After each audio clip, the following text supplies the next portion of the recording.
দক্ষিণধারী পুজো প্যান্ডেলের উদ্বোধন এই মুহূর্তে শুরু হচ্ছে। অনির্বাণ এই সময়কার মধ্যে খুব বড় একজন শিল্পী কলকাতার। দর্শকদের উদ্দেশ্যে কি বলবে?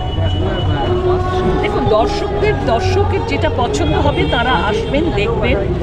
এটা আমার দেখো আলো আকাশ, দেখো আকাশ তারায় ভরা, দেখো যাওয়ার পথের পাশে ছোটে হাওয়া পাগল পারা, এত আনন্দ আয়োজন সবই বৃথা আমায় ছাড়া।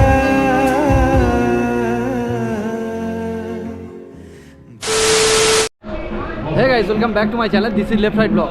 সো আজকের আমি এমন একটা জায়গায় এসেছি, এর আগে যে পুজো প্যান্ডেলগুলো করেছি সেগুলো তো করেইছি, বাট এটা সম্পূর্ণ আলাদা। কলকাতায় এত জায়গায় তোমরা ঘুরেছো, বাট এইরকম পুজো প্যান্ডেল আমি আশা করছি কোথাও দেখোনি, কারণ এটা একটা থিয়েটার জগতের প্যান্ডেল একটা। এখানে যা দেখছি সব কিছু ওল্ড থিয়েটারের উপর দিয়ে করা আছে। তো প্যান্ডেলটার থিম হচ্ছে কি, সিংহবাহিনী থিম। মন খুশি উর্বশী সেই রাতে,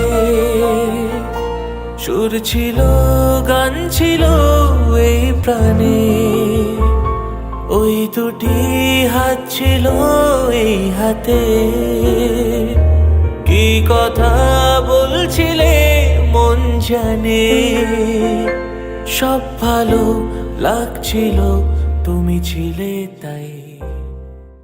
দক্ষিণধারী পুজো প্যান্ডেলের উদ্বোধন এই মুহূর্তে শুরু হচ্ছে।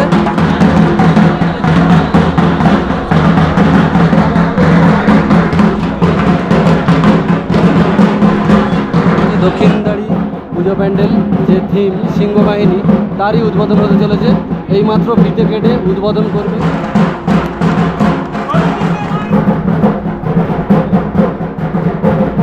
করেছিলেন ও বই তৈরি করে যখন মানুষ আনন্দের জন্য, কারণ বইগুলো সব দু একটা বই তো আমি জানি খুবই ভালো হিট বই ছিল।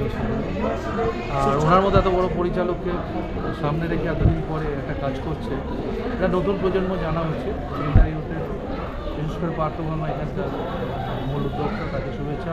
অনির্বাণকে আমার অনেক শুভেচ্ছা। অনির্বাণ এই সময়কার মধ্যে খুব বড় একজন শিল্পী, কলকাতায় ছোটো প্যান্ডেল তিনি তৈরি করেছিলেন এবং প্রত্যেকটা আজকে ওনার পরিবারের লোকজন এসেছে। এই যে সিংহবাহিনী যে প্যান্ডেলটা উপস্থাপনা করেছে তার নাম হচ্ছে অনির্বাণ দাস, এবং যাকে নিয়ে যে সিংহবাহিনীটা করা হয়েছে উনি একজন পরিচালক, এবং ওনার যে যাবতীয় যে কাজকর্ম, কতগুলো অভিনেতাকে নিয়ে কাজ করেছেন, এবং যাবতীয় যা যা সিনেমা উনি করেছেন, সিনেমার বিভিন্ন চরিত্র সব কিছুকে মিলিয়ে যে একটা সুন্দর একটা পরিবেশ গড়ে তুলেছে, সেই পরিবেশটা টোটালটা ফুটিয়ে তুলেছে এই ক্লাব দক্ষিণধারী ইউথ। এবং এটা হচ্ছে দক্ষিণধারী ইউথ ক্লাবের 24তম বর্ষ। এই যে ওয়ালটা করা আছে, এই ওয়ালটাতে যা যা ছবি এবং যা যা লেখচিত্র তোমরা দেখতে পাচ্ছ সবই ওনার সিনেমার অংশ।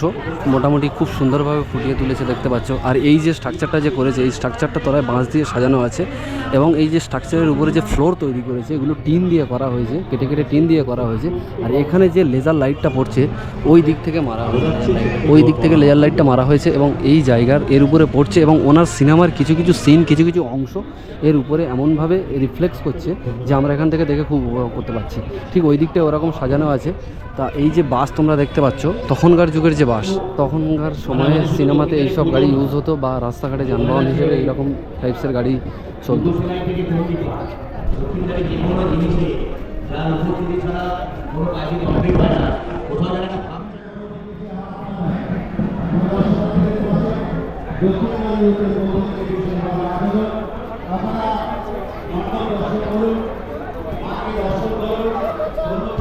এখানে যে পুরস্কারগুলো তোমরা দেখতে পাচ্ছ, এই ক্লাব প্রত্যেকটা সার্বজনীন উৎসবের যে থিম তৈরি করে সেই থিমের উপরে যে পুরস্কারগুলো পেয়েছে। ডিরেক্টর তপন সিনহা যে টোটাল যে কারুকার্য, তারই সিনেমাতে প্রচুর হিরো হিরোইন কাজ করেছেন, এবং যেভাবে উনি টোটাল একটা ফিল্ম সিটির মতো করে এই প্যান্ডেলটা করাটায় আমি দাঁড়িয়ে আছি এই জায়গায়। আমি একটু জাস্ট সাউন্ডটা অফ করলে বা আমি চুপ করলে তোমরা কিন্তু এক্ষুনি একটা সাউন্ড শুনতে পাবে। এই সাউন্ডগুলো চলছে, যেমন ওই দিক থেকে প্রজেক্টরের মাধ্যমে লাইটটা এখানে পড়ছে এবং এখানে ফুটিয়ে তুলছে। কিছুক্ষণ দূর থেকে দেখলে তোমরা বুঝতে পারবে খুব সুন্দরভাবে প্রজেক্টরের মাধ্যমে ফুটিয়ে তুলছে। ওই দিকটায় যেমন ফুটিয়ে তুলছে, মানে অ্যাকচুয়ালি সিনেমার পর্দার মতো এটাকে ইউজ করা হয়েছে খুব সুন্দরভাবে। আর এখানে সিনেমার সাউন্ড, গান সব কিছু এখানে সাউন্ড আসছে। দেখো এর ভিতরে সম্ভবত কোনো বক্স বা মাইক লাগানো আছে।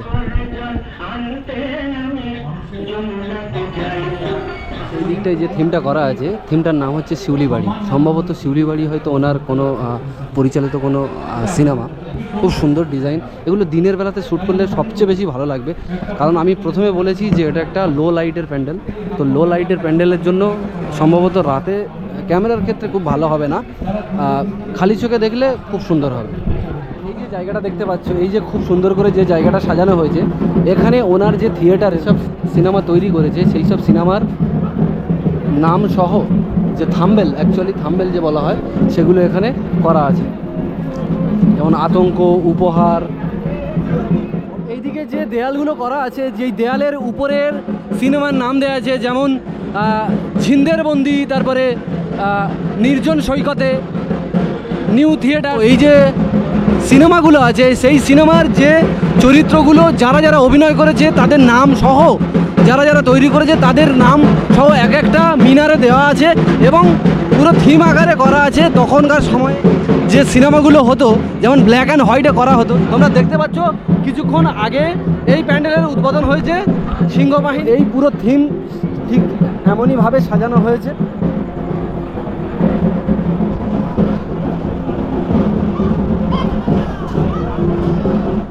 এই যে তোমরা হুইল চেয়ার দেখতে পাচ্ছ, ওনার সিনেমারই অংশ।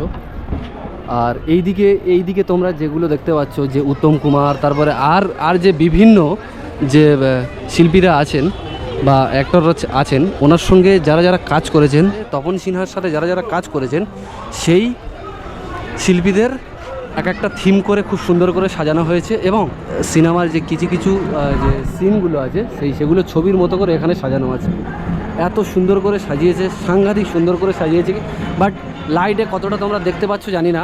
তোমরা অবশ্যই কলকাতায় যে দুর্গাপুজো প্যান্ডেলে ঘুরতে আসছো, সেই প্যান্ডেলের মধ্যে তোমাদের লিস্টে এই প্যান্ডেলটা অবশ্যই রেখো, সিংহবাহিনী প্যান্ডেলটা। আশা করি খুবই ভালো লাগবে। এটা তোমরা দেখতে পাচ্ছ যে কলকাতার হলুদ ট্যাক্সি, এই হলুদ ট্যাক্সি নিয়ে সিনেমার কোনো একটা সিন আছে। তো সেই সিনটা এখানে এমনভাবে ফুটিয়ে তুলেছে, এখান থেকে ইঞ্জিন খোলা অবস্থায় পড়ে আছে। সম্ভবত এটা রাজা ছবি বা কলকাতা ত্রয়ীর শেষ ছবি রাজা। এটা এইরকমভাবেই থিমটা করেছে, খুব সুন্দর লাগছে ভিতরে।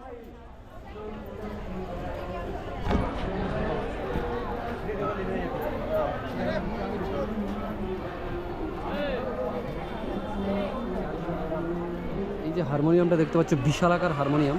এই হারমোনিয়ামটা সম্ভবত তখনকার সময়কার থিমে বানানো হয়েছে। আর এই যে ক্যামেরাটা দেখতে পাচ্ছ, এটা হচ্ছে একটা ক্যামেরার থিম। তখনকার সময় যে ক্যামেরাগুলো হতো, ঠিক এইরকম টাইপসের ক্যামেরা হতো। এই ক্যামেরাটা দিয়ে তখনকার যে ওনার যে সিনেমাগুলো আছে, তপন সিনহার যে সিনেমাগুলো আছে, ওনার সিনেমায় এইরকম একটা ক্যামেরা দিয়ে শ্যুট করা হতো। তো এই একটা ক্যামেরার থিম এখানে বানানো আছে। সো গাইস, তোমরা দেখলে দক্ষিণধারী ইউথ যে দুর্গাপুজোর যে প্যান্ডেল কেমন করে সাজিয়েছে, সব কিছু তোমাদেরকে দেখালাম। সো আজকের ভিডিওটা এই পর্যন্ত। যদি ভিডিওটা ভালো লেগে থাকে, লাইক, কমেন্ট, শেয়ার এবং চ্যানেলটাকে সাবস্ক্রাইব করে দাও। আর আমার ফেসবুক পেজে যদি নতুন হয়ে থাকো, আমার ফেসবুক পেজটাকে ফলো করে দাও। টাটা, দেখা হচ্ছে নতুন ব্লগে।